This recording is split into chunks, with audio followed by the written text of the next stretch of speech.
Maxime Grishin takes an L with the worst possible game plan you could possibly have as well, considering he just kept clinching up with Philippe Lins and knowing that he'd immediately get reversed and pushed up against the cage himself. So he takes an L. Even though Daniel Santos and Tim Elliott come through, the Locky Trinity hits an L once again. But due to popular demand and people knowing that we can hit at least 2 out of 3 of these spots, we're going to be switching over to the Locky 2-step rather than the Locky Trinity here.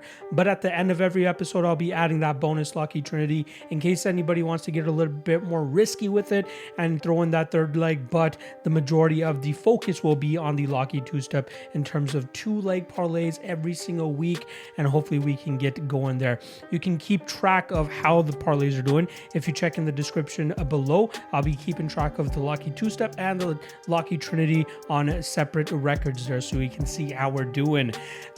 This week, obviously, we got the UFC 289 Locky 2-step kicking things off for us. But before I get into that, I want to quickly remind you guys that the MMA Fight Archive is thriving at the moment, and next week it's going to be very helpful. We got LFA, Bellator, PFL, and the UFC going down. And rather than scouring the web for all the information that you need, you can find it all on the MMA Fight Archive. A 7-day free trial is available as well. So before you dish out any money, you'll be able to take it for a spin, try it out, and then realize that, yes, it might be worth their bang for your buck, and you'll be able to check it out in full after that. A ton of other great regional events happening in June as well, and not to mention Contender Series right around the corner.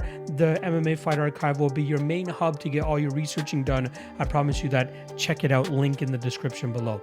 All right, let's get right into the first Locky 2-step that we got going for you guys. First leg, we're going to go with Blake Builder. A little bit of an easy one here. He's going up against Kyle Nelson. Fantastic stylistic matchup for Blake Builder, who is a solid grappler, has shown great durability over his 9-fight professional MMA career to this point in time, and I believe he's going to be able to withstand that first barrage that Kyle Nelson likes to throw, and then you'll slowly be able to wear on him, and I think he probably finishes him in the 3rd round of this matchup.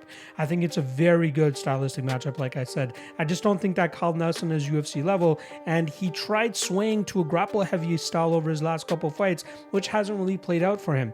He needs to stick to what got him to the dance, and that's being a knockout artist.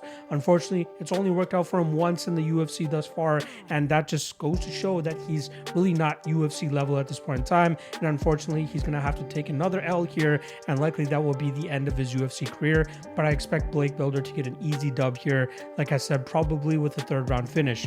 In the second leg, or the second step of the Locky 2-step, we're going to go with Canadian Marc-Andre Barriault, and I'm very surprised to see the action coming in on the Eric Anders side throughout this week, as we've seen Barriault go from about -150 down to about the -125, -130 range. I don't get it. I'm seeing a lot of different takes out there in terms of Marc-Andre Barriault's cardio and gas tank is horrible.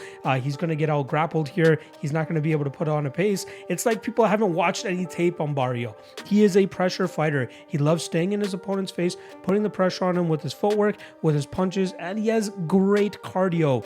I expect him to fully outwork Eric Anders here. The first round is going to look close, but I expect him to step on the gas in the 2nd and 3rd rounds, possibly even finding a finish in the final frame.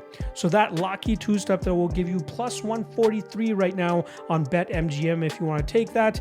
I'm pretty damn confident in it. It's my 2 most confident money line spots on the card.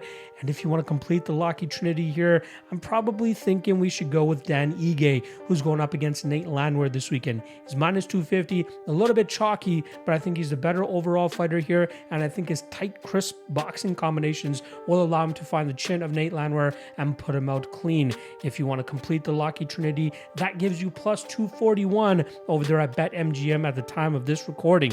Good luck on anybody taking the action this weekend, and I'll see you guys again tomorrow for the 3 best prop bets for UFC 289.